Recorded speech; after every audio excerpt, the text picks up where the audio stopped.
Pour lui, même que la page Bayrou est tournée, l'avenir reste bouché. Le responsable, il est clairement désigné. Et sa solution, elle est déjà tranchée. Écoutez. Bon, là, c'est de l'ordre de la formalité, c'est le passé.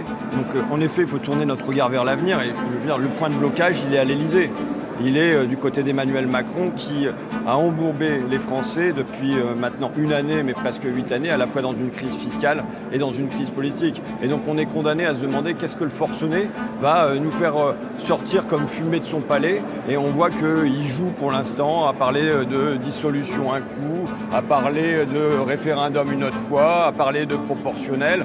Pour vous, il doit partir. Moi, je pense que le grand sujet, en fin de compte, c'est il y a besoin de rouvrir un horizon pour les Français. On voit comment la politique, là, s'abîme.